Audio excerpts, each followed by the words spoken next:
All right, everybody, welcome back to another episode of Colton Posey Fishing. So today we're going to be talking about post-spawn bass fishing, what these fish do after they get done spawning. You can get in the post-spawn funk, and it can be real frustrating, especially leading up to summer.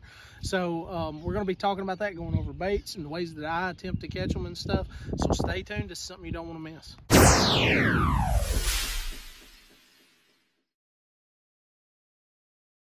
All right, everybody, so we're going to be talking about post-spawn bass fishing. So what happens typically after these fish get done spawning? They're spawned out, they're wore out from the spawning patterns that they do during the spring. So right now we're leading up into a really hot summer. The water temperature right now around 80 degrees up here.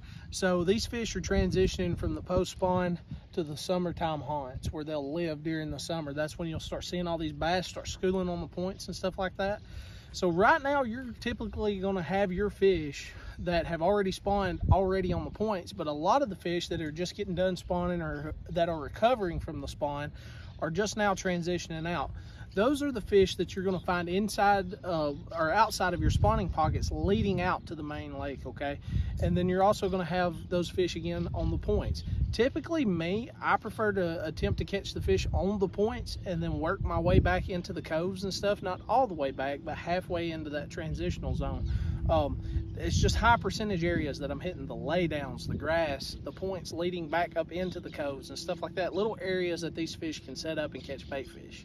Now, the way that I attempt to catch these fish that have been done spawning and they've already transitioned to the main lake or that are leading out to the main lake is a top water bait. Y'all know the walking baits, they work amazing.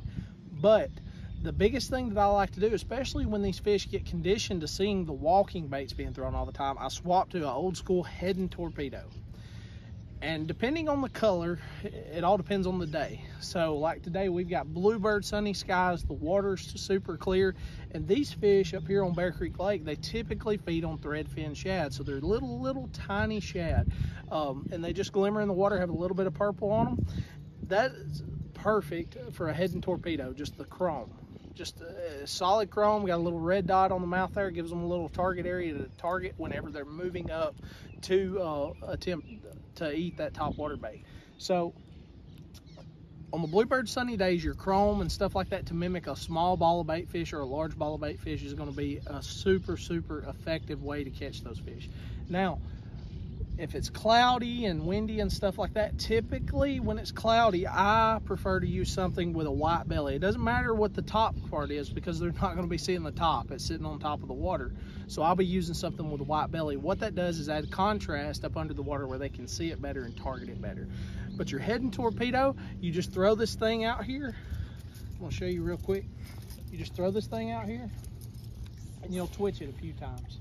So typically I'll twitch, pause, twitch, and you don't typically want to move it super slow, as in one pop, stop, one pop, stop. Usually I'll pop it 2, 3, 4 times, let it sit for just a second. I mean, just a second, and then do the same thing over again. Maybe just mix it up between 1s, 2s, 3s, and 4s.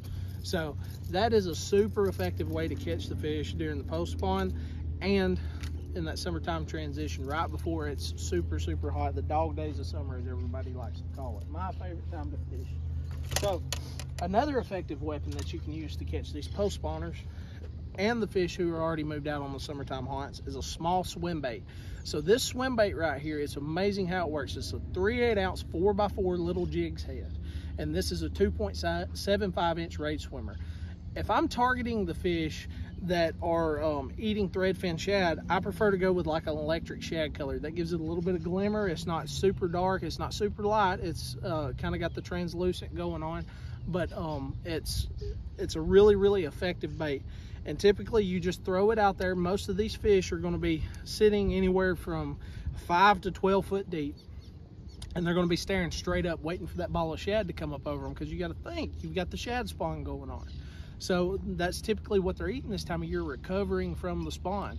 So I will throw this out, and as soon as it hits the water, most of the time they're either going to hit it as soon as it hits the water or as soon as you start reeling a few times. They're going to load up on it.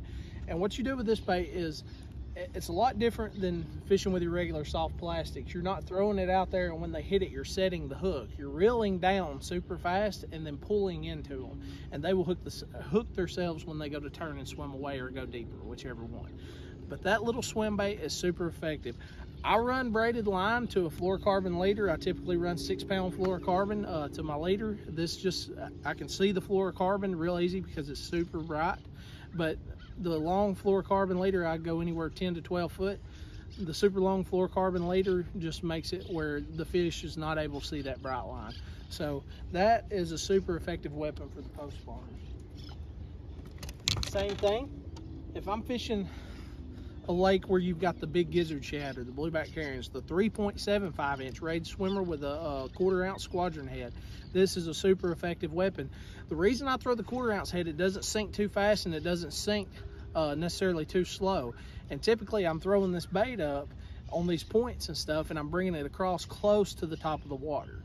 Now if I'm going back in these coves and stuff in these pockets, that 1/4 ounce lets that bait fall at a little bit slower rate, so I can cast up in that cove where it's, you know, 3 or 4 foot deep, and I either can let it hit bottom, bring it across bottom, or it's falling slow enough where I can catch up my line real quick and keep it barely above bottom in those shallow areas. You work it the exact same way. The fish will load up on it. When they do, you pull and reel. That's it. It's that simple.